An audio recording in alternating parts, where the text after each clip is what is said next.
Now the point is quantum 3.0, right? That is where things get really interesting now. Some people say it's stargazing, some say, it's about various other aspects of nature. But for me, that was a very interesting kind of, phenomena that fascinated me. That is basically equivalent to having an ER or an Einstein-Rosen bridge, right? Which is basically nothing but a wormhole of sorts. So trying to kind of teleport a tardigrade is a highly dubious thing to do because, how would you even establish the joint quantum measurement for something that is not even quantum, let's say? And I actually searched one morning, I was searching that is there something called quantum neural network? Namaskar, hello and welcome friends to Joy, Clarity and Success podcast. My name is Aditya Mukherjee. Are you interested in quantum computing, quantum teleportation, quantum entanglement, quantum information theory, quantum technologies in general, string theory, theory of physics? If that is so, how about learning from a student of a Nobel Laureate about all this? Today's podcast is with Dr. Mrittunjoy Majumdar, who is a student of Nobel Laureate Dr. Brian Josephson. He is one of those individuals who has extensive experience both in the fields of quantum computing and quantum theoretical physics. In this podcast, we've spoken about quantum computing, quantum teleportation, quantum entanglement, quantum information theory, wormholes, and multiple other topics. Hope you'll enjoy this. Let's get started. Namaskar, Mrittunjoy. How are you? Namaskar, Sushmit. I'm very well, thank you. How are you? I'm fine too. So right now you are based out of India? Yes, I'm at Amrita Vishwavidyapeetham in Delhi, NCR. Yeah. Okay, Amma. Yes. And I was just going through your journey and your expanse of work. I think you are the only person I know who has domain knowledge in terms of quantum computing and theoretical quantum physics also. So I think this is going to be an interesting discussion solely on your part because I have zero knowledge about it. I'll be asking some stupid questions maybe. So please correct me. Firstly, I was very, very fascinated, extremely fascinated, frankly speaking, to see your journey and the volume of growth you have taken in the academics in this small amount of time. So I just wanted to understand how was it, where it began from, what inspired you, and how you took off from there. Right.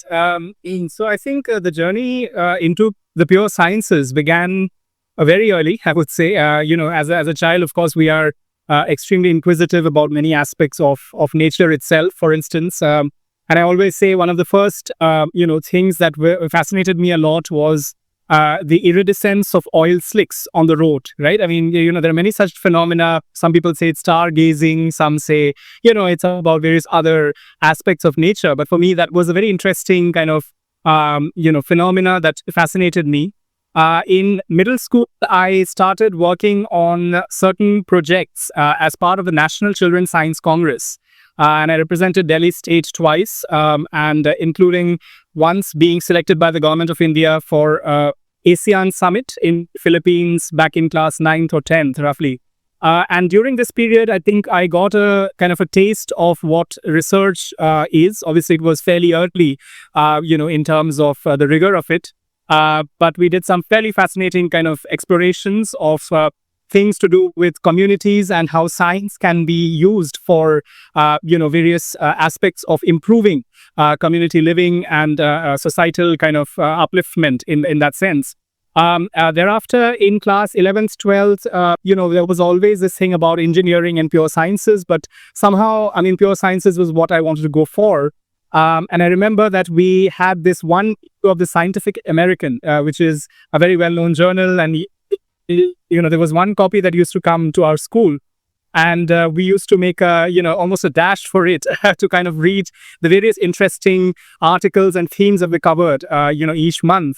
And thereafter, I went into the pure sciences, especially into the physics, and I did my graduation from St. Stephen's College.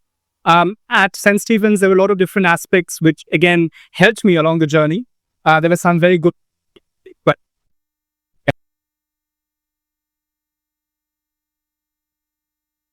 yeah. iridescence of oil slicks. Oil slicks, like when oil.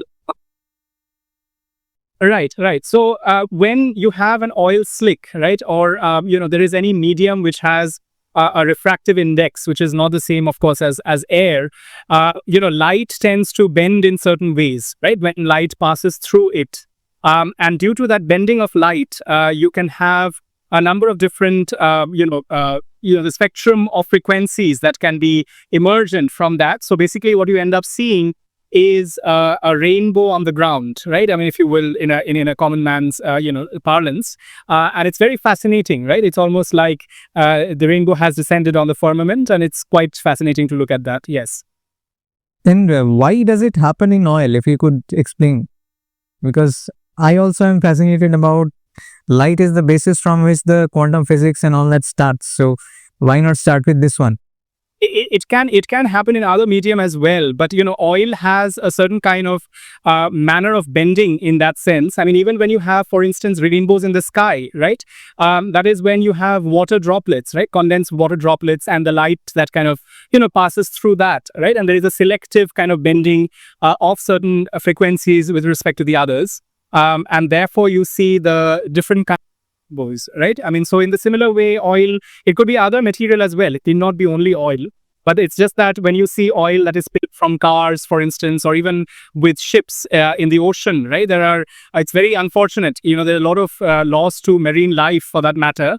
But in the context of the roadsides, you can always see this kind of puddle of oil sometimes, and then you see this beautiful kind of phenomena of sorts. And as a child, of course, it's very fascinating because you would have only seen it in rainbows in the skies, and then you would see this, right? So that kind of is quite. So basically, it refracts the different frequencies to different degrees. That's why the rainbow formation happens. The 7 colors split in different degrees. They diffract at different angles. That's why it happens.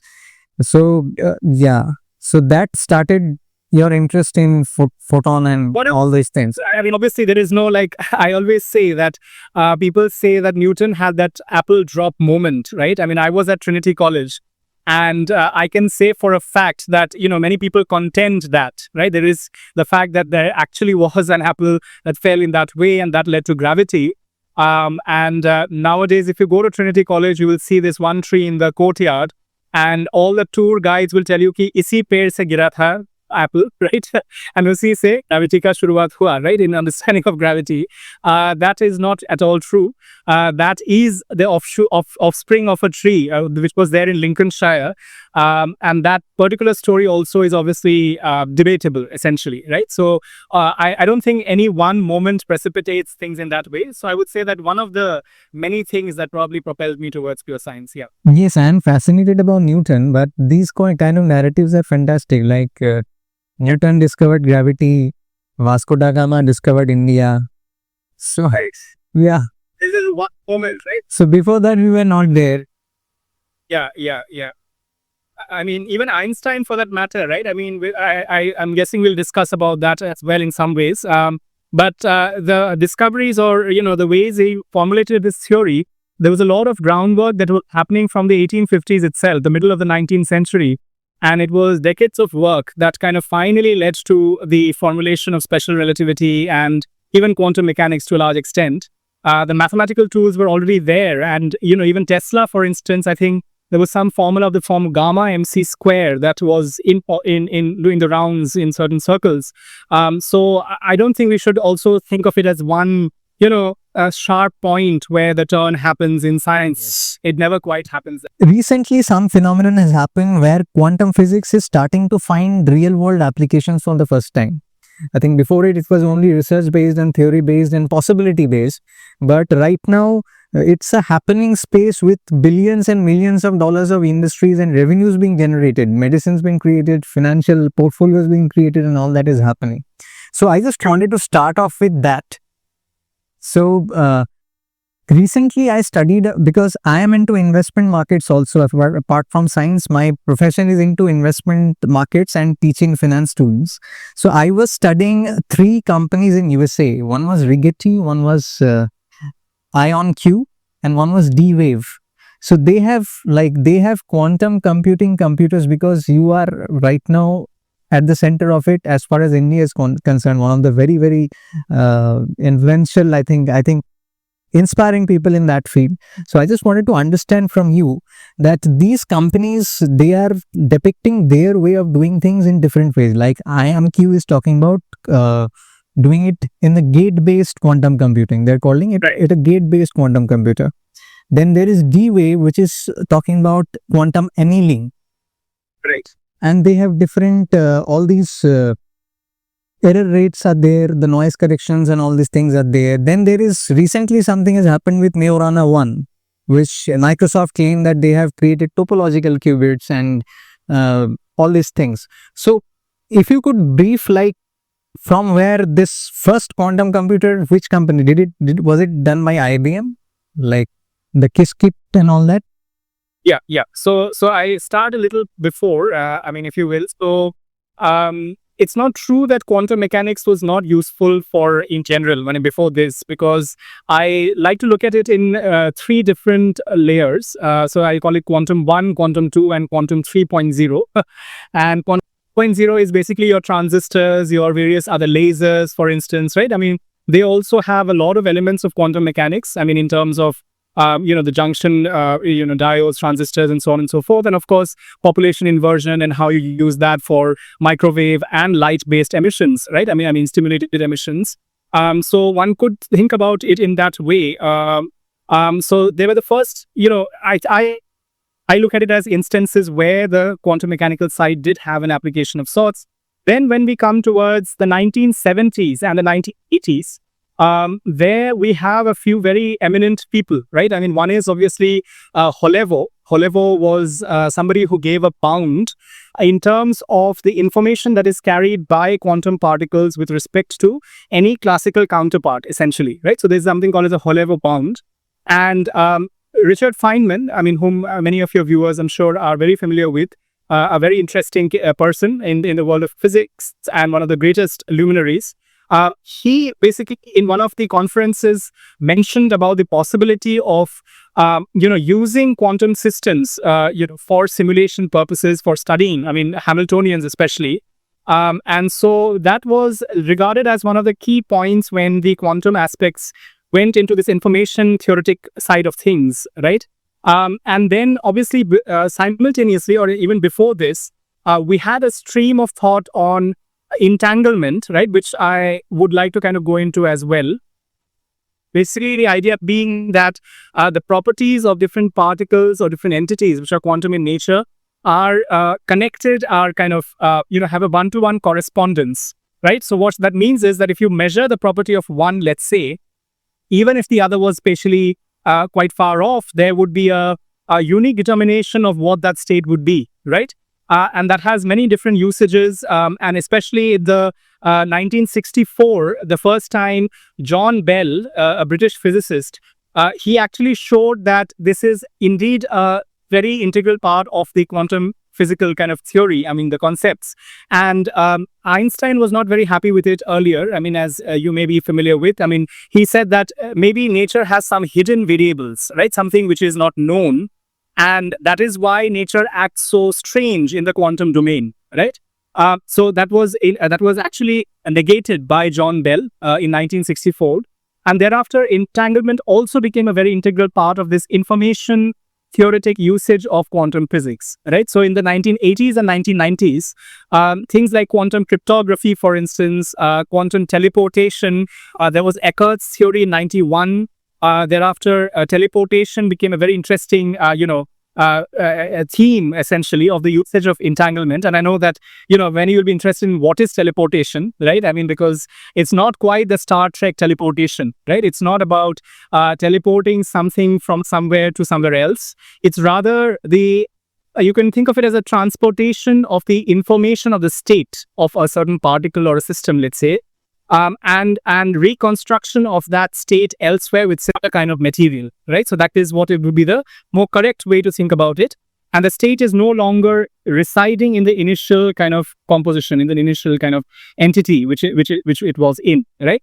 And so that was quantum 2.0, when a lot of different aspects of cryptography, quantum computation, Deutsch's universal quantum computer, was created with the idea that quantum systems have this thing called superposition, right? This idea that you can have a number of different states a physical particle can be in, and because of which the states can span a large logical space as such, right? So if you have, let's say, zeros and ones for classical computers, right? In this case, you can have something like an alpha 0 plus a beta 1, right? Where alpha beta can take a number of different values, except till the point that you measure that particle, right? So quantum mechanics has this thing which is called the measurement problem. Basically, as soon as you measure a quantum system, it loses its superposition, it loses that probabilistic aspect of things, right? So when I say alpha 0 plus beta 1, it means that firstly, I'm saying that before measurement, right? Secondly, that I have the probability of finding that state in the zero basis, zero state, with the probability alpha square, modulus of alpha square, and in the state 1 with the probability of modulus of beta square, right? So that is giving you the probabilities, that alpha and beta is giving you the probabilities of finding that state, that particular particle in specific states, right? So these all aspects helped in terms of parallelism, for instance, right? You could do a number of different things because of the way in which there was a superposition aspect and the entanglement aspect and so on. You just picked up a very interesting point here. I think what you were talking about relates directly to the wave-particle duality part and also the dual slit experiment, if I am not wrong. So wave-particle duality talks more about the fact that everything inherently has a wave-like and particle-like nature, right?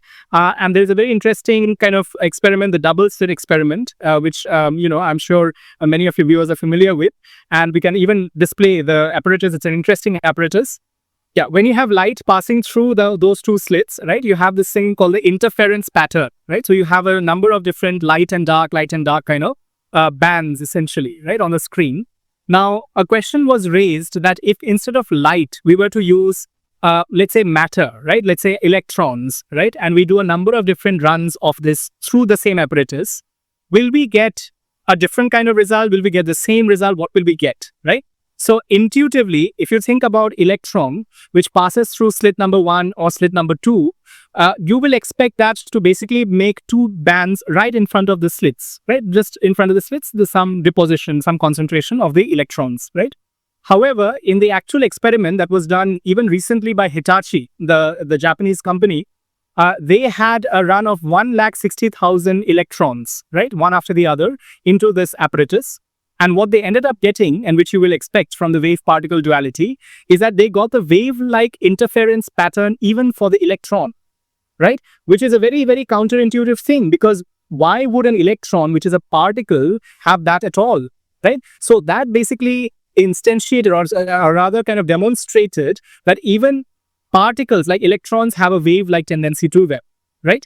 And then there is obviously the other aspect of uncertainty, which is also very fascinating. I didn't touch upon that because it doesn't quite relate all that much with technology beyond a point. I mean, the idea is that if you were to have the best apparatus in the world, right, in the world that you could possibly provide, even then, there is an inherent uncertainty of simultaneous measurement of two different variables, right? It could be position and momentum, let's say, or energy and time. There are many such conjugate variables, essentially, right? So, however, there is a misconception that it is talking about the uncertainty of one variable. It is not, right? You can always have a high degree of precision of that one variable, but it will always be with a trade-off of uncertainty in some other variable. Essentially, if you were to go down in certainty in one, you'll have to come up in certainty in the other. For example, the position and speed of a particle, the more precisely you measure the position, the speed becomes more uncertain to measure. Exactly, because your probe is also affecting the particle itself, and thereby it is leading to a certain degree of momentum uncertainty. Yes. We're talking about the Heisenberg's principle of uncertainty, basically. Yeah. Yes. Sorry, there was a bit of a lag. Yeah. Yeah, I think you were just alluding to Heisenberg's principle of uncertainty, I will say. Yeah. Very interesting, as interesting as quantum physics. Yeah, and there's a microscopy experiment of that as well, right? Now, the point is quantum 3.0, right? That is where things get really interesting now, right? So now, if you were to have, let's say, a quantum technological or quantum computational paradigm with, let's say, AI, right, which is in the what do you call it, is the zeitgeist of sorts in today's time, right, in many ways. And you have a quantum machine learning of sorts, right? You have something which actually talks about learning paradigms in the quantum domain. That makes it even more fascinating because now you are coupling together two of the most powerful kind of tools that exist in the information theoretic domain today, right?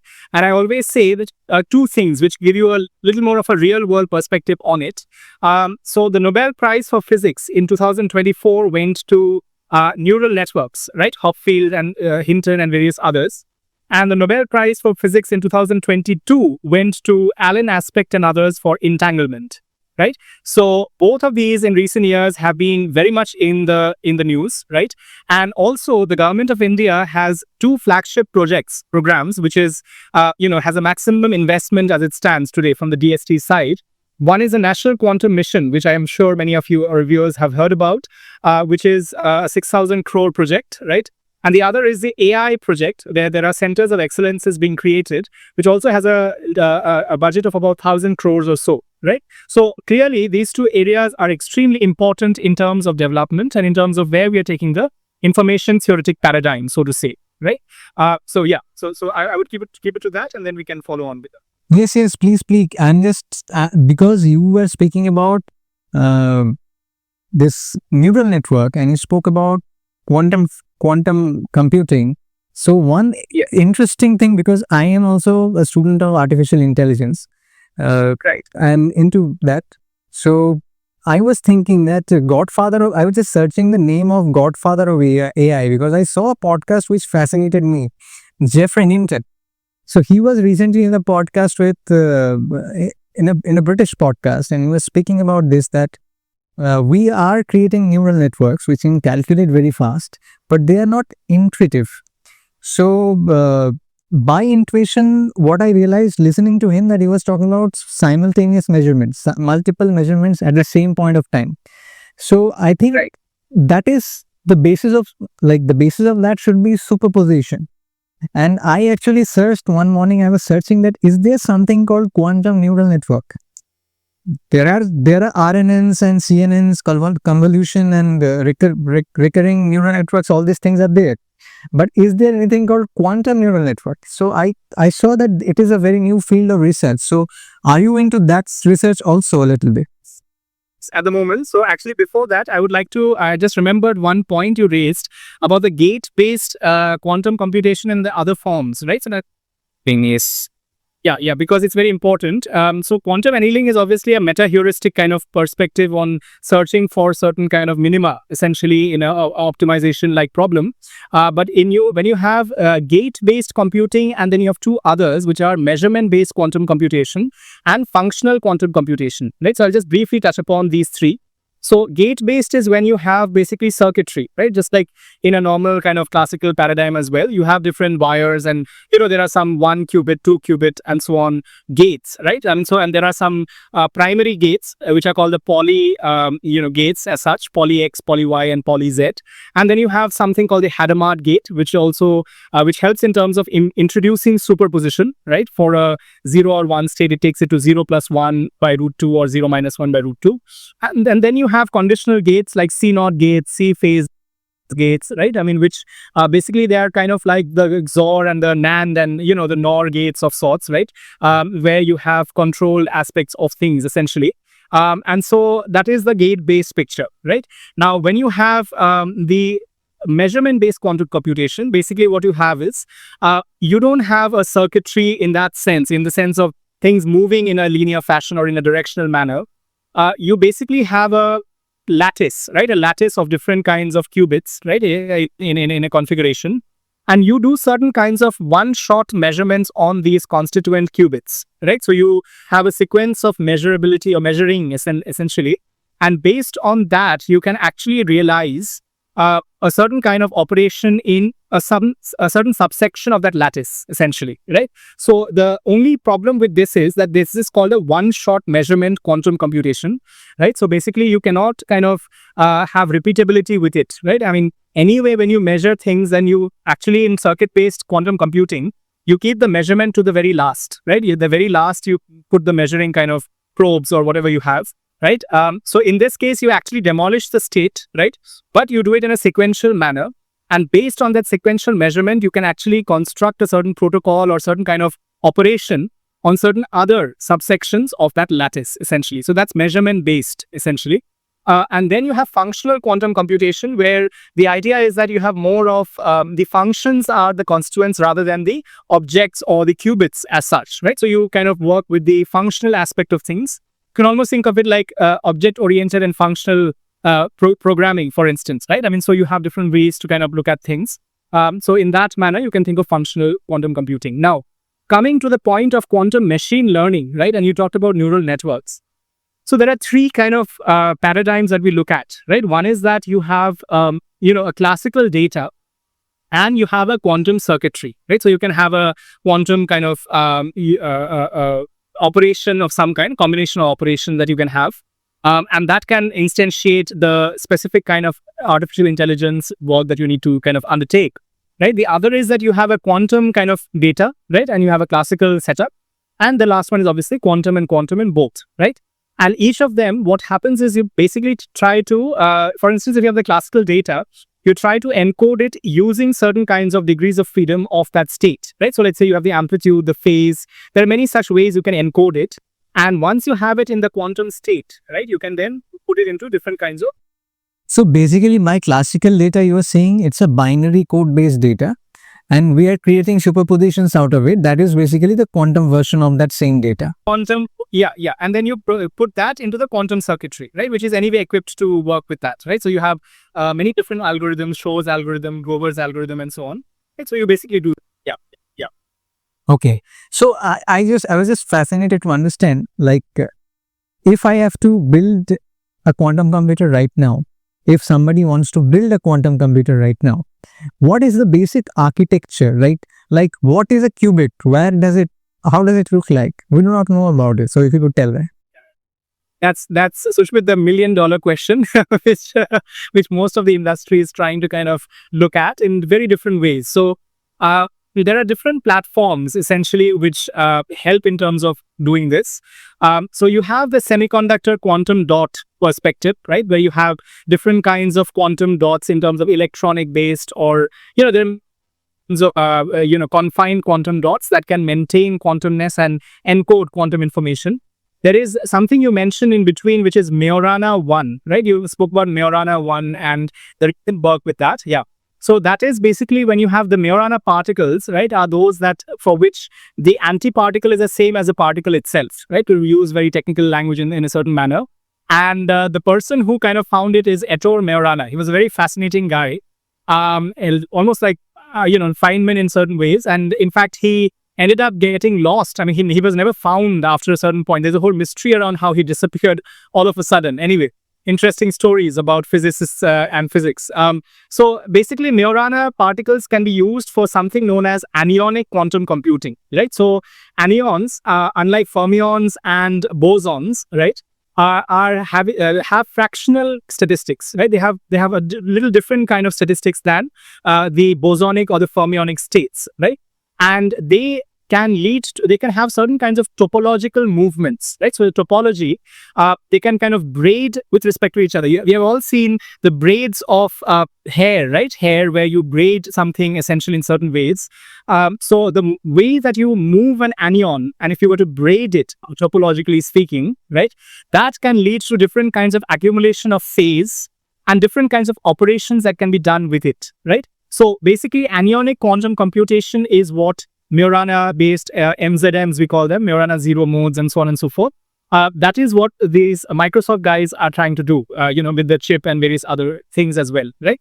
Now, there is a whole paradigm which is to do with optical quantum computation, right? So Toshiba, Hitachi, they are trying to, even ISRO's recent work with the QKD, building-to-building communication, right? So there is this idea that even different degrees of freedom of light, right, like polarization, orbital angular momentum, they can all encode quantum information, right? And they can be utilized for, usually they're utilized for quantum communication, right? So if you were to communicate over large distances, and because we have already fiber optics based kind of, infrastructure, and also there is something known as space to earth and earth to space kind of optical based protocols essentially that are also being developed. In fact, I had met somebody in PRL who was responsible for that from the Indian side, from ISRO as such, Professor J. Goswami, who's also part of the Mangalyaan and the Chandrayaan kind of missions as well. So anyway, so that is one paradigm as well, right? And then if you were to talk about NB centers, there are some nitrogen vacancy centers based quantum. So it really depends, I mean, on what kind of platforms. And each of these platforms have some pros and cons, right? So some of them have more longevity, some have more number of qubits that can be realized, and so on and so forth, basically, yeah. You are giving a good, like an expansive technical idea, detailed technical idea about it. I just want another version of this explanation where, like, in a computer, there is a hardware, there is the interface, and in between there are certain connections which are basically converting the hardware transistor signals into binary codes, which are then coming into machine language, then into high level language, or then into low level language, then into high level language, which are ultimately becoming whatever we see. So is there any like a concentric set of architecture which forms this quantum computers? Yeah, so at the moment, we are actually not looking at the, the user interface, if you will, on a point, right? I mean, you obviously have IBM's quantum experience, right, which is very easily available. Qiskit is there. There are many other programming languages that look into that, right? But if you were to think about the research, the majority of the quantum information research that's going on, that's to do more with the integrities of how do you kind of maintain robustness, for instance, of information, how do you do the different kinds of protocols and the algorithms and so on and so forth, right? So to answer your question, yes, there is a concentric circle, the circle kind of picture that will apply, obviously. But at the moment, what we are looking at is, if you were to have the interface inherently being quantum, right, and the operations being done in the quantum domain, the answers being translated into classical data, let's say, right, and being transported into the general kind of scheme of things as they are, right? So D-Wave, you mentioned about D-Wave. Yeah, D-Wave, yeah. So D-Wave basically had this massive claim that there is the CPU, right? There's a quantum CPU that they have come out with. That was actually at best a hybrid quantum classical CPU, right? And even in that, the quantum part was very, very kind of specific and localized in a certain manner, right? So till now, actually, we have only been able to maintain about 120 to 250 is the mark which IBM has been looking at, right, recently. Now, we talk about something called as noisy intermediate scale quantum computation, okay, NISQ, which is still 1000 qubits, right, 1000 quantum bits. And after that, after 1000 qubits, we have something known as fault tolerant quantum computation, right? So once we reach that threshold, then we can talk about something which has, let's say, like redundancy coding, error resilience, right? And different ways to kind of handle robustness aspects of this quantum information paradigm, right? So we are very far from reaching the 1000 still, right? We are kind of still on the lower end of sorts. About 250 to 300 is what we are looking at in terms of the processors. So in terms of making a functional, fully operative quantum computer, right, which is completely quantum in nature, is a very difficult thing still as it stands, right? Because of which people were looking at things like high temperature superconductivity, right? That was a major thing in physics for a long time, still is essentially, right? Because the point is quantum particles are very delicate, right? They have a lot of this aspect of decoherence, right? Where they interact with the environment and lose their coherence, their quantumness, essentially. And so we have to maintain them often at low temperature, let's say high pressure conditions. So even thinking about maintaining one qubit, let's say, or even a small collection of qubits, right, needs all of that paraphernalia, all of that kind of equipment. So it's like building a house of cards. If one falls, then the entire card is at risk. That's what is happening here. Each card very, very, carefully, right? Because the maintenance of the quantumness is important, right? Because all these properties come from it actually being a coherent quantum particle, right? If it becomes a classical particle, then it doesn't have the same kind of resourcefulness, the resource aspect of, right? So if we are struggling already with this much, right? So you can almost imagine that how much more it will take to get to us to 1,000 essentially, right? So there are many groups working on this, obviously, and there are many different fundamental research aspects also of this. But I would say that, people often ask me, kitne din lagenge to make a quantum computer and have it in the market, right? I don't want to be a cynic here, but I think there's a sufficient amount of time needed to get anywhere close to that, essentially, right? Because we have to reach about 1,000 before we can even think about, a fault-tolerant quantum computing system. And what are the corrective measures that researchers are doing to reduce the noise or increase the stability? Apart from cryogenic cooling, what are the steps that are being taken? Yeah, so I give it from my theory. So I'm a theorist, right? More of, and so I'll first mention the theorist side of things, and then a little bit of the experimental aspect as well, as much as I'm familiar with. So the theorist aspect, we have this thing called stabilizer codes, right? There are certain kinds of codes that stabilize, different kinds of errors, right? So there can be things like phase errors or bit flip errors and so on and so forth. So there are some kinds of measurements that you do on these qubits, right, at regular points in time, and you get a certain kind of signature of what has happened to those qubits, right? And you have certain kinds of corrective steps that you take on with respect to that, right? Then you have something known as redundancy coding, right? So instead of having one logical qubit per physical qubit, right, one logical kind of information carrier per physical particle, you can have one logical state with respect to multiple, let's say, physical particles as such, right? So let's say you take collections of 3, right, and you make one system, one logical system with these 3 taken together, right? So that kind of leads to a little bit of what is called as redundancy coding. And even if, let's say, one of the qubits faces some kind of error, right, it can always be corrected with the stabilizer code aspects of things, right? So there can be ways to kind of not have it completely collapse in a certain manner of speaking, right? Now, in terms of the experimental side, the cryogenic temperature aspect, of course, right? And in light, for instance, when you talk about optical quantum information, you basically need to isolate these photons, right, as minutely as possible. And for this, you have these methods that we use, right? So one is called as spontaneous parametric down conversion. This is a technical word. I'll come to what it means. Basically, you have this nonlinear crystal. There are certain kind of crystals, right?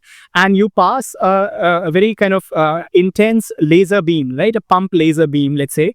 And when it passes through that crystal, it kind of leads to the splitting into certain kinds of correlated or entangled particles, right? So certain kind of particles that emerge, the photons that emerge that are connected to each other, right? So that can be utilized for many different aspects of things. And also the measurement has to be done such that you will have to measure each photon as it comes, right? So you have something known as a single photon count modulator, right? SPCMs and so on and so forth. So the maintenance of this, I've been to the lab at PRL, right? There's a lab that is working on this under Dr. RPC. Immense amount of care is taken, in terms of the clean room and so on and so forth, of course, but also in terms of each step, right? In terms of linear and nonlinear optical systems, not quite straying the particle from the expected behavior, let's say, right? And also having an ensemble perspective, many different runs of it. And then looking at the averaged out, characteristic of that system, so to say, right? So there are many different aspects on theoretical as well as the experimental side, right, which we have to maintain to get a coherent quantum information processing system. Yeah. So from whatever I am understanding, you were saying there are 2 aspects to this error correction. One is preventing it from the onset by clean rooms and cryogenics. And there is a dynamic aspect, which is from moment to moment, qubit to qubit, step by step, run by run, correcting the things. So there are those 2 things working together, right? They're working together to keep it stable. So stability is the main problem right now, stability of the qubit. But it's the primary problem, yeah. In fact, quantum error correction and quantum error mitigation is the main problem, which, what we are looking at. And obviously the foundational aspects also, something which will naturally have, let's say, a high coherence, high longevity kind of quantum information unit, let's say, if there is anything like that, will obviously give a much better yield, essentially, in terms of doing these things, yeah. So, yes, we have been critical about quantum computers a little bit, I think. But I think a lot of things, specifically things like drug discovery, genetics, prime number calculations, I think what the normal supercomputer will take years, I think, to to calculate, they are calculating it in seconds. So if you could highlight that, what things right now quantum computers are doing that we could not imagine before, a few things. Absolutely, absolutely. So I think there is a whole paradigm on quantum information in healthcare, right? I mean, in drug discovery, for instance, and there are a number of companies in India and in the US that are looking at this simulations of different kinds of drugs that can have specific characteristics, let's say. And those of your viewers who are familiar with material simulations, or how we kind of go about with modeling, let's say, these multi-atomic kind of molecular structures, right? And then the drugs, so to say, it takes an immense amount of computational power, time, to do that, essentially, right? Whereas if we were to use things like quantum machine learning, quantum information itself, not even machine learning, it obviously leads to a number of different things. One is the efficiency aspect of it, right? I mean, in terms of how many qubits are required to do, let's say, a certain protocol or an algorithm, right? Like, let's say, even a simple algorithm like factoring or search algorithm, right? These are the very basic ones that has an exponentially large kind of speed up and an efficiency factor that comes into the picture with quantum computing, right? So healthcare definitely is using a lot of this aspect. And currently, I am also working in one of the projects is in quantum machine learning in the healthcare perspective. And in terms of, using it in actually the hospital here. I mean, we have an Amrita hospital here, and trying to see how we can apply these methods in real time, with the patient. If you could just detail it a little bit, because what is the algorithm being used there and what is the data being used there, if you could elaborate just a little bit. Of submitting it to a certain kind of grand body, I wouldn't be able to tell you much beyond that the fact that there are certain kinds of optimization aspect of things, right, which we are looking at more closely and through the quantum lens, and for a specific kind of healthcare perspective, so to say, right. So that is the primary kind of area of work there. So are you working specifically on clustering, or is it unsupervised? Well, there are different sections of this project, right? And there are some parts that have an unsupervised aspect to it, because we want to do a kind of sweep kind of experimental run of sorts between different subsections of patients and cases. Essentially, I would just say that it is something which is useful for real-time patient-based kind of customization of sorts, right? I mean, which is what is required in certain very specific kind of processes, right? So anyway, so the drug discovery and healthcare itself, hospital-based healthcare, it's... So you are working on the diagnosis aspect or the drug discovery aspect? Diagnosis aspect. So you're using both unstructured and structured data to diagnose. Okay. Understood. And so, but drug discovery also, I mean, some material science groups we have been discussing, but we have not started off with that. But I am familiar with groups that are looking into this as well, right? Now, the second thing which is very important is that of defense and strategic aspects, right? I mean, as a country, we are way ahead from the days when we had hot warfare and things on that front. People often say ki kal yudh ho jayega and all that. I'm sorry to say we are not, in that age, thankfully so, right, anymore beyond a point, even though we do have conflicts going on right now as we speak. But, things are done in much more, other ways, other tangential ways, right? I mean, there is chemical warfare, there is biological warfare, and there is obviously cyber warfare as well, right? So when we talk about ways to attack, let's say, a cyber security network, right? There is the need to have the defenses in place to handle quantum attacks as such, right? And here I say this one thing which I've mentioned before as well. China, I mean, in terms of both the theory aspect as well as in terms of the experimental aspect, is, I'm sorry to say, almost 20-30 years ahead of us, right?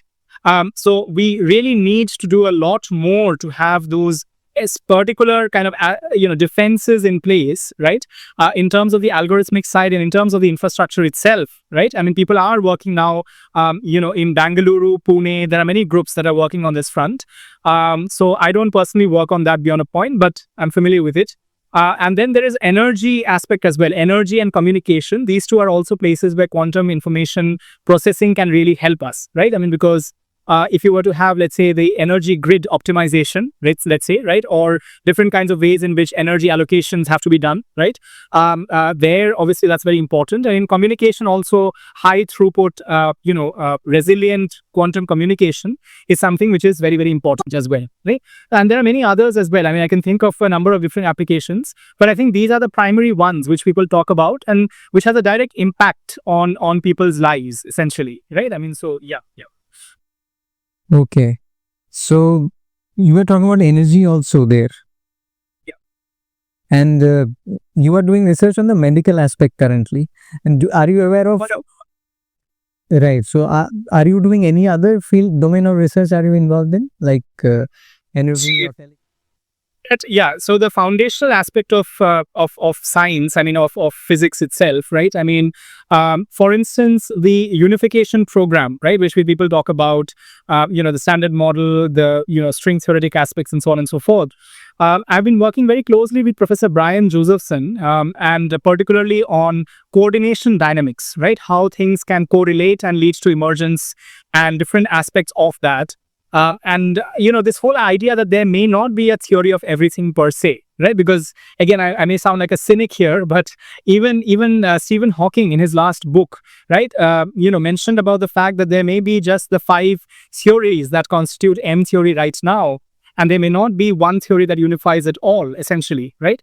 So how do you go about with that, in terms of sign theory or semiotics, for instance, is something that is of interest to me. And I mean, I have been working on the side on that as well.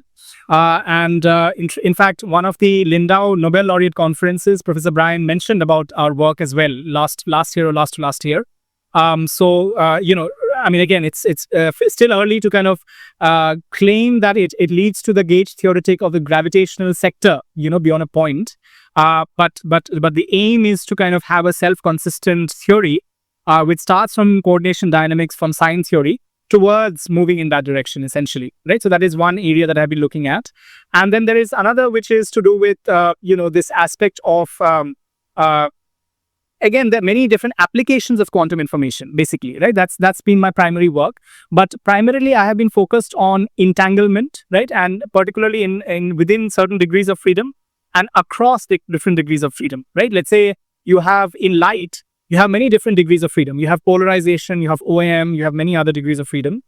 Now, what if I were to use each of these degrees of freedom for information movement or information processing, right? Basically, what I'm saying is that if, let's say, I have just one beam, let's say one photon, let's say, right? And it has 3 different degrees of freedom that I'm utilizing. Instead of using 3 particles, I can use just 1 particle and 3 degrees of freedom to do the same operation, right? So I can basically miniaturize my system quite a bit, right? And utilize these different aspects of what I call as hyper entanglement and hybrid entanglement, right? Between different degrees of freedom. And that can lead to next generation computing systems or, miniaturized information processing units as such, right? So that is of interest, of course, to me as well, because that has been my central area of work. And lastly, I have been interested in the metaphysics of course, as well, in a way, of quantum information and where we stand with that, without obviously dabbling in any kind of, pseudoscientific aspects at all, because I see a lot of tendency of people these days to kind of connect a lot of dots, where they don't connect per se, right? I mean, and that is something we have to be very careful about. So, the foundational aspects of quantum mechanics is a better way to frame it. And so things like, for instance, non-commutativity, the various kinds of superposition aspects, of course, and uncertainties, how entropic uncertainty relations kind of come about. What does entropy even mean, for that matter, from first principles, right? These are very, very foundational questions that relate to how we look at nature as such, yeah. So we have discussed about the quantum computing part. I just want to briefly touch upon the quantum physical theory part. So there is one experiment that happened. I was a little bit aware of it, like teleportation of tardigrades. Oh, sorry. Teleportation of tardigrades. Are you aware of it? Sorry, I think the last word, tardigrade. Tardigrades. So these are creatures. Oh, it's a tardigrade. Yes, yeah. Okay. So have you been aware of this? No, I'm not quite aware of this all that much, but I would be highly kind of, yeah, again, please go ahead. Okay, so then I can share the link to you. Uh, there was an attempt to teleport them through cryogenic cooling because they can withstand, I think, lots of temperature differences and lots of weather differences. They got put through that. 4 of them were used, and unfortunately, 2 or 3 of them died. One was able to pass through that quantum tunnel. So I was looking forward to talk about it if you have. Yes, absolutely. I think I'm very amazed that they had tried this because the reason I'm saying it is, the idea is that quantum particles, right? They belong to a certain kind of domain, a realm, right? I mean, in terms of the scale aspect of things.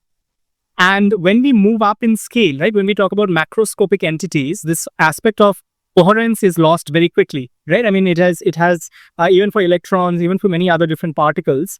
So teleportation inherently is premised on this quantumness aspect of things, right? Especially in terms of entanglement perspective, the entanglement shared between different kinds of particles. Now, when we talk about tardigrades, or even let's say a very small eukaryotic beings as well, let's say, right? Going down to the very basic, right? I mean, one cell even that is in principle slightly macroscopic to say, right? I mean, because it is quite macroscopic actually, right? I mean, because what we're talking about is absolutely at the level of subatomic particles, right? So, when we're talking about the macroscopic aggregation, right, and whether that has quantumness at all, essentially, one probably would say that it doesn't have that, right? So, trying to kind of teleport a tardigrade is a highly dubious thing to do because, how would you even establish the joint quantum measurement for something that is not even quantum, let's say, right?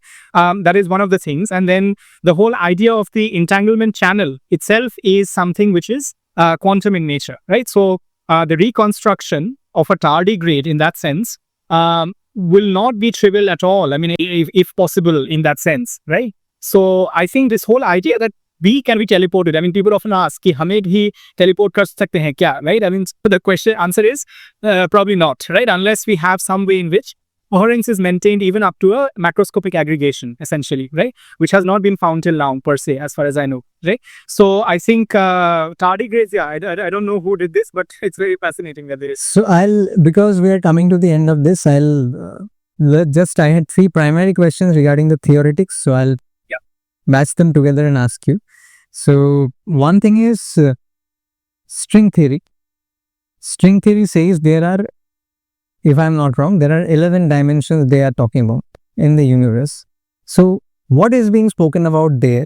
And the second part is, recently I saw a video, like not recently, a few years back maybe, that Michio Kaku is talking about that we are right now having an equation. We not have any application or teleportation. We have an equation which proves that wormhole travel or transdimensional travel is possible. This aspect is there. So this is what he is talking about. And the third thing, there was a lot of hype about this boson or God particle which was discovered by Large Hadron Collider. So these 3 things, if you speak about a little bit, and we can end on that note, how is the creation being defined by string theory, and where does this wormhole travel lie in that spectrum? And the third and the last thing, that is, what is the Hadron Collider basically doing? When it says we had found the God particle or the Higgs boson, what they did actually? I'll go from the third to the first and the second because recently, I met the director of the Inter-University Accelerator Center recently, Dr. Avinash Pandeyji, and there is a very interesting story that happened, right? So when I went out, I kind of took a cab, an Uber, essentially to some other place I had to go, and the driver was very fascinated with what IOAC did, right? So he was asking me about ki yahan pe, because he saw that it's a massive kind of institution and there's an accelerator aspect to it and so on and so forth. Now, the idea is that why do we kind of spend so much of money, right? I mean, this has been literally 40 years in the making, 190 countries involved, billions and billions of dollars, right? I mean, and we have reached a certain stage now. I mean, one answer obviously is that it has a foundational aspect to our understanding of reality itself, right? Because we are reaching that limit where we have never reached before, essentially. And especially with respect to the standard model that helps in terms of the completion of the standard model, so to say, in many ways, right? Because the Higgs particle, people often forget that Peter Higgs actually gave the particle in 1964, right? But he got the Nobel Prize in the after the 2010s era, essentially, right? So after, in the decade of the, I'm forgetting the exact year he got it, but it was a good 50 years after, essentially, right? So, and then there is obviously application in other places where accelerators are used, even in medical aspects and so on and so forth. Now, what is the Higgs boson, right? This is a very important question, and people call it the God particle. There are many other words for it. I'm sure some of your viewers may know that the God particle name came from a very interesting anecdote that it is basically was called the goddamn particle, right? I mean, somebody said, I mean, Peter Higgs himself actually said, oh, what a goddamn particle, right? And that became God particle with the truncation of the damn as feet of it, right? So the God particle actually comes in the terms of something known as a symmetry breaking aspect of nature, right? And there are certain ways in which the field action, there's a field basically, which the Higgs field, it's called the Higgs field. And because of that action of the Higgs field, there is an annotation of mass, or there is an accumulation of mass that happens for certain kinds of particles that tend to kind of move through it, so to say, right? In common parlance, you would say. And so in that respect, it has a creative aspect to it, right? Quote unquote creative aspect to it, which is that it creates that mass element of sorts, right? Now, coming to your question about the string theory. So before we reach there were a number of different points in physics where, there was a unification attempt, right? We have been trying to unify the different forces of nature, and we have the strong force, the weak force, the electromagnetic and the gravitation force. And the strong, weak and electromagnetic have been unified in the standard model, so to say, but gravity has always been this outlier of sorts. So in the 70s and 80s, there was this attempt, and later, obviously, Witten and Maldacena and various others also have been looking into it, about whether the vibrations of fundamental strings, so to say, right, linear kind of strings, and this also has to do with something called as the action principle, right? There was something which is very famous within physics, which is called the action principle. Is something called as an action of a certain particle or a system, and that is usually minimized, right? So if you, let's say, you want to go from one place to the other, and there are different paths that the particle or you could take, right? It would only take the path which will help in terms of the action optimization or minimization, so to say, right? So this linearity aspect was something which was also a motivator in some ways. And then finally, we speak about the vibrations of these fundamental strings, right? Now, there are a number of different statistics that are involved in these systems, right? So there's the bosonic, the fermionic, and many other kinds of statistics, right? Now, to incorporate the different degrees of freedom and the various actions of the dynamics of that system, right, in one all-inclusive kind of paradigm, in one inclusive theory, right, there was this assumption almost made, mathematically kind of it was derived, you could say, or, that was a premise that was created or constructed, where there is a 10 plus 1, right? 10 plus 1 is 11, right? Or there is 25 plus 1, 26 as well in some of the theories, right? These are the different kinds of dimensions we talk about within the string theoretic aspect, where the vibrations are taking place and which we have to regard when we're talking about those vibrations, right? Now you will ask, where are those dimensions, right? I mean, we only see the 3 plus 1, right? The time and the 3 dimensions, right? So the conjecture is that those dimensions are actually what is called as compactified, right? Compactified means that they are basically curled up. They are small little curls essentially, and they're very, very small in their scale of sorts. So much so that you cannot quite see it essentially, right? So you can almost think of it like this: that if you have a membrane, let's say, right, and you wind it out, right, you can't, like a carpet is rolled over, right, and you wind it up very tightly, very, very tightly, right? Then you will basically approximate it to just one kind of string, you can call it, a thread, whatever you want to call it. You will never kind of have this idea of that membrane aspect of it at all, essentially, right? So this idea of compactification, of curling up, right, is something which tries to explain how the dimensions kind of exist or don't exist, right? Now, coming to wormholes, I know Kaku has been talking about that and a few others as well. Now, the idea is that you have this black hole and white hole aspect of things, and wormholes are very interesting for me because there is this paradigm, or you can call it a theory, which is called as the ER is equal to EPR theory. ER is equal to EPR theory, which basically says that whenever you have a quantum entangled pair, right, the EPR pair as it is called, that is basically equivalent to having an ER or an Einstein-Rosen bridge. right? Which is basically nothing but a wormhole of sorts, right? Which is a very interesting thing. How can you think about entangled pair, right, in terms of a wormhole or a ER kind of paradigm, right? So obviously no experiment has proven this at all. Essentially, this is a more of a theoretical construction, so to say.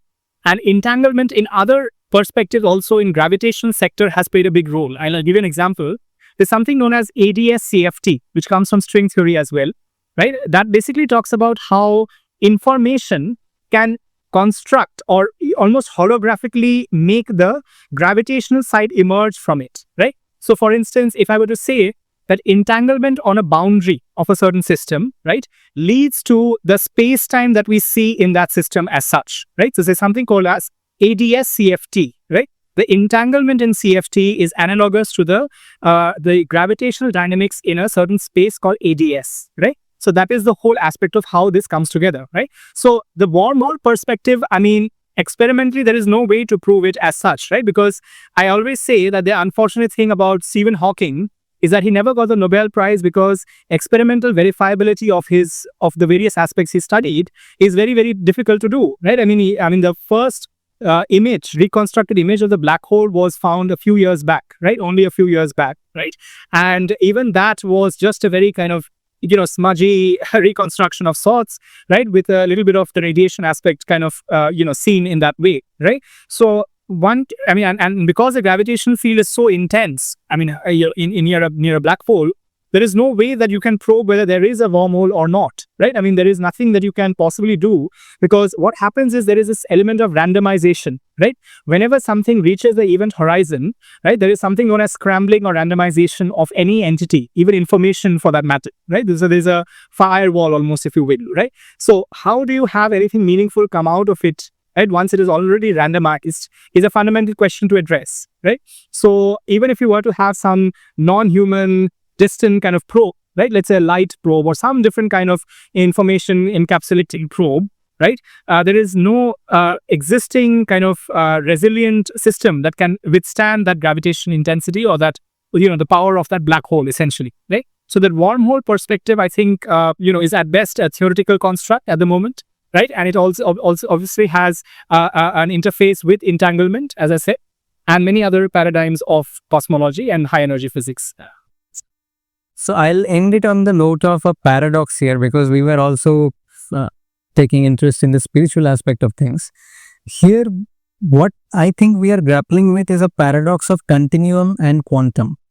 So when we're talking about entanglement, we are actually looking at the continuum aspect of things. So how do I think this paradox meets? Where do you think this paradox meets? It is a very interesting thing, because, I mean, this connects to the consciousness studies aspect. But before that, one small thing. So entanglement is not causal, right? I mean, so what I mean by that is, entanglement is a one-to-one correspondence of measurements, right? So for instance, if you have the measurement of one here, you will know the measurement of the other elsewhere, right? But let's say I make a change happen on the system that I have here, right? I will not be able to influence the other system though by that change. Okay, so that's a very important aspect. Entanglement is not causal in the sense that local operation does not change the entanglement pattern that we share. Right? So there is a caveat there I wanted to highlight. But when you talk about ideas or this aspect of consciousness, right, there's a whole paradigm which is being looked at right now, right, which I'm also interested in, but obviously with a lot of clarity on where the loopholes are as well in many of these theories. So there is something known as the OR theory, right? Roger Penrose, whom I had the fortune of meeting at Cambridge as well, he has given this theory called the orchestrated objective reduction theory, OR, right? So basically his idea is that in the brain there are certain kinds of microtubules, like tubes in the brain, which have quantum aspects to them. Right. So his idea is that consciousness is actually because of a quantum premise or a quantum foundational aspect of sorts. Right. I personally, firstly, that has led to criticism because the brain and the human body is very warm and wet. Right. Because there's a lot of fluidic aspect to it, essentially. Right.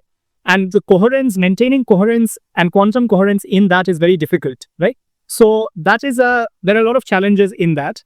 But I am more interested in understanding whether nature fundamentally, this unified field, you can call it, or the fundamental field, so to say, right, has this element of information dynamics, right? Because now we have gone beyond the stage of mass and energy, and we talk about information as much more primary in many ways, right? Susskind and various others are talking about it as well, right? Holographic principles, so on and so forth, right?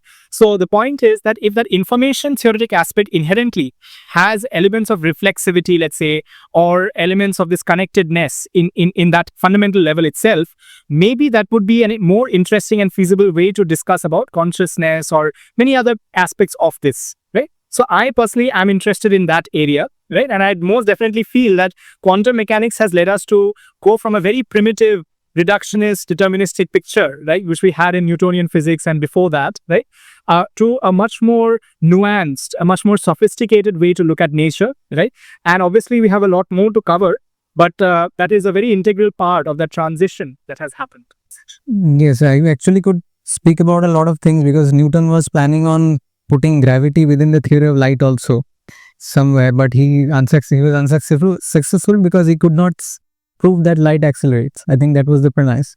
So all these things we can discuss. I think we have to do a few more podcasts for that.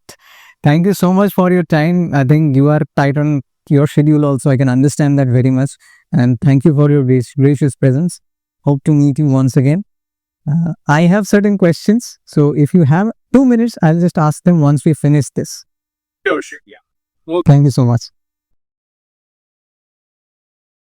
Hope you enjoyed this video. If this video added value to you, please like the video and subscribe to the channel. Share this video with a friend who may find this helpful. Thank you so much. See you in the next video.